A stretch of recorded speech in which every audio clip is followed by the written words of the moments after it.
Good morning, students. My name is Ajay Garg, PCT Commerce, Kendriya Vidyalaya, Rampur. Today we are going to discuss how to calculate the expenses for the current year. So why there is a need to calculate the expenses for the current year? First of all, we are going to discuss this. So basically, income और expenditure और receipt and payment account में major difference होते हैं। Numerical point of view से दो difference होते हैं, वो आपको ध्यान में रखने हैं हमेशा ही। पहला डिफरेंस क्या है, इनकम एंड एक्सपेंडिचर अकाउंट में केवल इनकम और एक्सपेंसेस यानी केवल रिवेन्यू नेचर आइटम्स हम दिखाते हैं। रिवेन्यू नेचर आइटम, केवल रिवेन्यू आइटम्स। और रिसिप्ट एंड पेमेंट अकाउंट में हम दिखाते हैं ऑल आइटम्स यानी revenue items as well as capital nature items. सभी आइटम्स यानी कि यहाँ पर इनकम भी दिखाई जाती हैं, एक्सपेंस भी दिखाए जाते हैं, एसेट भी दिखाई जाती हैं और लायबिलिटी भी दिखाई जाती हैं। क्योंकि रिसिप्ट एंड पेमेंट अकाउंट तो सिंपली एक कैश बुक है, और कैश बुक में आप जो है सभी जब भी पेमेंट करोगे तो आप वो दिखाओगे। आपको ये दिखाना है। रिसिप्ट एंड पेमेंट अकाउंट में आप सभी चीज़ें दिखाते हैं, जब भी आप पेमेंट करेंगे तभी दिखाएंगे, जब भी आप रिसिप्ट करेंगे तभी दिखाएंगे। यानी कि आपने एसेट परचेज करी तो भी पेमेंट में आएगी, सैलरी पे की तो भी। लेकिन इनकम एंड एक्सपेंडिचर अकाउंट में केवल इनकम और एक्सपेंसेस ही आएंगे, एसेट और लायबिलिटी नहीं आएगी। दूसरा मेजर डिफरेंस जो इम्पोर्टेंट है वो क्या है, इनकम एंड एक्सपेंडिचर बनाया जाता है बेटे एक्रूवल बेसिस पर। एक्रूवल बेसिस का मतलब है कि यहाँ पर करंट ईयर के अमाउंट आएंगे, all expenses related to the current year only whether paid or not. All expenses of the current year whether paid or not, यानी कि total expense for the current year और total income for the current year. और जबकि receipt and payment बनाया जाता है cash basis of accounting पर। इसका मतलब ये है कि पेमेंट करेंगे तो दिखा देंगे, नहीं तो नहीं दिखाएंगे। तो रिसिप्ट होगी तो दिखा देंगे। इसका मतलब ये है यहाँ पर रिसिप्ट एंड पेमेंट अकाउंट में टोटल अमाउंट दिया गया होगा whether related to the current year. Current year का भी अमाउंट आ सकता है इसमें, प्रीवियस ईयर का भी अमाउंट आ सकता है और कमिंग ईयर का भी अमाउंट आ सकता है। केवल पेमेंट और रिसिप्ट। और यहाँ पर आएगा केवल करंट ईयर अमाउंट और एक्रूवल बेस पर ओनली करंट ईयर अमाउंट। अब एक्सपेंस है तो वेदर पेड और आउटस्टैंडिंग दोनों ही आएंगे। और अगर इनकम है तो वेदर रिसीव्ड और एक्रूड। तो कुल मिलाकर ये सबसे इम्पोर्टेंट डिफरेंस है। इनकम एंड एक्सपेंडिचर में जो है वो आएगा केवल करंट ईयर का अमाउंट, चाहे उसकी पेमेंट हुई है चाहे नहीं हुई है। एक्सपेंसेस के लिए, इनकम के लिए करंट ईयर का अमाउंट चाहे वो मिली है या नहीं, ड्यू हो गई तो आप उसे दिखाएंगे। रिसिप्ट एंड पेमेंट अकाउंट में केवल पेमेंट बेसिस पर टोटल अमाउंट आता है whether it is related to the current year, previous year और कमिंग ईयर। तो अब ध्यान से देखिए। तो हम कैलकुलेट कैसे करते हैं, calculation of expenses for current year. आपको टोटल अमाउंट दिया गया होगा करंट ईयर, आपको कैलकुलेट करना होगा करंट ईयर का टोटल अमाउंट, चाहे वो आउटस्टैंडिंग है चाहे वो पे हो चुका है। तो आप यहाँ लिखेंगे, सपोज करो हम सैलरी की बात कर रहे हैं, तो salary paid during the year, ये आपको रिसिप्ट एंड पेमेंट अकाउंट में दी गई होगी पेमेंट साइड में। आपको ये इनकम एंड एक्सपेंडिचर में दिखानी है, लेकिन ये टोटल पेमेंट है, आपको कैलकुलेट करना है करंट ईयर का अमाउंट। तो इसमें आप दो चीज़ें ऐड करेंगे, ऐड कर देंगे outstanding salary for current year, यानी इसे हम लिख सकते हैं outstanding salary at end of the year, इस साल की जो आउटस्टैंडिंग। क्योंकि हमें टोटल दिखाना है, चाहे वो पे हो चुका है चाहे वो आउटस्टैंडिंग है। और हम ऐड कर देंगे prepaid in beginning. Prepaid in beginning, ध्यान रखना बिगिनिंग में कुछ नहीं होता, एक्चुअल में ये होता है प्रीवियस ईयर का क्लोजिंग बैलेंस। जो हम करंट ईयर के रेफरेंस में चीज़ों को एक्सप्लेन करते हैं। तो अगर हम 2021 के लिए अकाउंट बना रहे हैं तो आउट प्रीपेड इन बिगिनिंग का मतलब है वो प्रीपेड जो हमने 2020 प्रीवियस ईयर में कर दिया था पेमेंट एडवांस। तो एडवांस पेमेंट 2020 में की तो हम कहेंगे advance paid at the end of 2020। It will become advance paid in the beginning of 2021 because the closing balance of the previous year will become the opening balance of the current year। तो current year outstanding prepaid in beginning का मतलब है payment made in the previous year, और अगर पिछले साल payment advance की तो वो इस साल के लिए होगी, इसीलिए हम इसे ऐड कर देंगे। अब इसमें से दो लेस कर देंगे, इनके reverse outstanding salary at end add की थी तो इन द बिगिनिंग लेस कर देंगे। इन द बिगिनिंग का मतलब वही है, अगर हम 2021 के लिए बना रहे हैं तो 2020 का आउटस्टैंडिंग, प्रीवियस ईयर का आउटस्टैंडिंग, उसे हम कहेंगे आउटस्टैंडिंग इन बिगिनिंग। कुछ ना कहने पर हम ये मान लेंगे वो इस साल पे कर दिया होगा तो पेमेंट में इंक्लूड है, लेकिन वो इस साल का नहीं है, हम उसे माइनस करेंगे। और ऐसे ही prepaid at end, prepaid at end का मतलब है साल के लास्ट में जो हमने पे किया है और इस साल पे के एडवांस किया है, तो प्रीपेड का मतलब एडवांस की payment made in advance prepaid, तो वो अगले साल के लिए है, तो इस साल की पेमेंट में वो इंक्लूड है, हम उसे माइनस कर देंगे। तो ये हमारा आ जाएगा करंट ईयर का अमाउंट। और ये अमाउंट हम इसलिए कैलकुलेट करते हैं क्योंकि पेड ड्यूरिंग द ईयर ये तो आपको रिसिप्ट एंड पेमेंट में दिया गया है, लेकिन हम ये सारा अमाउंट इनकम एंड एक्सपेंडिचर में नहीं दिखा सकते। हम ये अमाउंट इनकम एंड एक्सपेंडिचर में दिखाएंगे। हम एक क्वेश्चन करते हैं और उसे फिर प्रेजेंटेशन करते हैं। चलिए हम आगे चलते हैं। देखिए ये हमें दिया हुआ है salary paid by Jaipur sports club for the year ending 31 March 2018 amounting to ₹2 lakh. 2 lakh रुपए पेमेंट है, ये रिसिप्ट एंड पेमेंट में दी गई होगी। How much amount will be recorded in the income and expenditure account. How much amount calculation हमसे पूछी गई है, हम कैलकुलेट करेंगे। तो सिंपल है, यहाँ पर लिखेंगे हम सैलरी पेड ड्यूरिंग ईयर, और ये टोटल है 2 लाख रुपए। अब इनमें हम एडजस्टमेंट करेंगे, ऐड कर देंगे हम, बिल्कुल सब्सक्रिप्शन की तरह ही होता है ये भी, आउटस्टैंडिंग एट एंड और prepaid in beginning,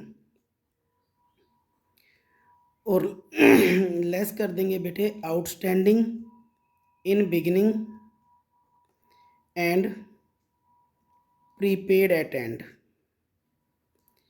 prepaid at end. अब देखिए तो आउटस्टैंडिंग सैलरी 31 मार्च 2017 यानी in the beginning, outstanding in beginning है ये 7000, ये हम माइनस करेंगे तो हम इधर लिख देते हैं। और आउटस्टैंडिंग एट एंड ये हमें ऐड करना है। Prepaid salary in the beginning, prepaid in the beginning यानी कि जो पिछले साल एडवांस पेमेंट हुई तो वो इस साल के लिए हम ऐड करेंगे, और प्रीपेड एट एंड हम लेस कर देंगे। तो ये 15,000 हम ऐड करेंगे, तो ये हो गया 2,15,000, और हम माइनस कर देंगे 47,000।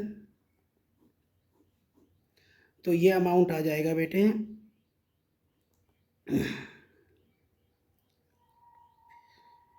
1,68,000। ये अमाउंट दिखाया जाएगा इनकम एंड एक्सपेंडिचर अकाउंट में। तो हम देखिए दोबारा से लेते हैं, आउटस्टैंडिंग एट एंड हम ऐड क्यों करते हैं, इसका मतलब ये इस साल का करंट ईयर का आउटस्टैंडिंग है और हमें टोटल दिखाना है करंट ईयर का। एड प्रीपेड इन बिगिनिंग यानी जो पिछले साल पेमेंट एडवांस हुई थी, तो प्रीवियस ईयर में जो एडवांस हुई थी तो वो तो करंट ईयर के लिए हुई होगी, तो इसीलिए हम उसे ऐड कर देंगे। आउटस्टैंडिंग इन बिगिनिंग हम लेस करेंगे। आउटस्टैंडिंग इन बिगिनिंग का मतलब है जो प्रीवियस ईयर का आउटस्टैंडिंग था, तो प्रीवियस ईयर का आउटस्टैंडिंग इस साल पे कर दिया होगा, वो 2 लाख में इंक्लूड है, लेकिन वो इस साल का नहीं है, हम उसे माइनस कर देंगे। और prepaid at end, prepaid at end का मतलब है इस साल जो पेमेंट की हमने नेक्स्ट ईयर के लिए, तो इस साल की पेमेंट इसमें इंक्लूड है पर वो है इस साल के लिए नहीं, वो नेक्स्ट ईयर के लिए हम माइनस कर देंगे। तो नेट अमाउंट जो इस साल का है वो है 1,68,000। तो ये हमारा एक्सपेंस है जो आप इनकम एंड एक्सपेंडिचर के डेबिट साइड में दिखा देंगे, टू सैलरी 1,68,000। तो अब ये ध्यान दीजिए, आपको रिसिप्ट एंड पेमेंट अकाउंट में ये अमाउंट मिलेगा ₹2 लाख, और आप इनकम एंड एक्सपेंडिचर में दिखाएंगे 1,68,000, क्योंकि 2 लाख तो टोटल पेमेंट है, उसमें करंट ईयर के लिए कितना अमाउंट है, वो है टोटल 1,68,000। उसके बाद आउटस्टैंडिंग सैलरी, तो आउटस्टैंडिंग सैलरी एक लाइबिलिटी होती है, एट द एंड लाइबिलिटी है, तो हम यहाँ दिखा देंगे आउटस्टैंडिंग सैलरी, और ये अमाउंट है 10,000 रुपी। ऐसे ही outstanding salary in the beginning opening balance sheet में दिखा दी जाएगी। लाइबिलिटी और असेट्स हैं वो बैलेंस शीट में जाएंगी, ओपनिंग डेट की ओपनिंग बैलेंस शीट में और क्लोजिंग डेट की क्लोजिंग बैलेंस शीट में। प्रीपेड एक्सपेंस एसेट होता है तो ओपनिंग का तो यहाँ चला जाएगा ओपनिंग बैलेंस शीट में। प्रीपेड सैलरी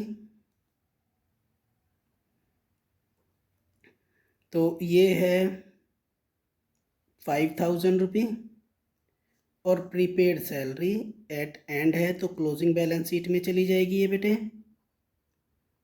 40,000 रुपी। तो बहुत सिंपल सा है क्वेश्चन, जो आपका दो तरीके से आएगा।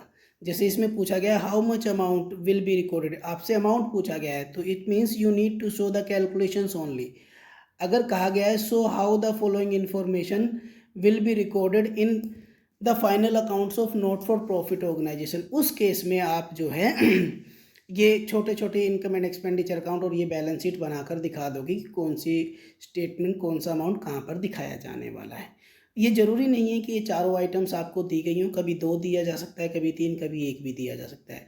तो जब आप इनकम एंड एक्सपेंडिचर अकाउंट बनाते हैं तो ये कैलकुलेशन आप डायरेक्ट यहाँ पर भी दिखा सकते हैं। इट्स अप टू यू, आप इसे वर्किंग नोट में सेपरेटली दिखा दीजिए या अलग अलग वहीं पर दिखा दीजिए। ये कैलकुलेशन सभी इनकम और एक्सपेंसेस पर एप्लीकेबल होगी, क्योंकि इनकम एंड एक्सपेंडिचर में हम दिखाते हैं करंट ईयर के अमाउंट्स, तो इनकम होगी तो भी यही कैलकुलेशंस होगी। हम एक इनकम का क्वेश्चन भी करते हैं, उसमें देखिए आप कैसे होता है। तो हम स्टार्ट करते हैं कैलकुलेशन ऑफ इनकम। सो देखिए question number, Locker's rent received during the year, this is given 80,000 rupee. How much amount will be recorded in income and expenditure account in the following case? ये additional information है, तो same वैसे ही calculate करेंगे जैसे हमने expenses को calculate किया था। हम यहाँ लिखेंगे Locker's rent received during the year, ये received है 80,000, ये टोटल आपको रिसिप्ट एंड पेमेंट अकाउंट में गिवन होगा।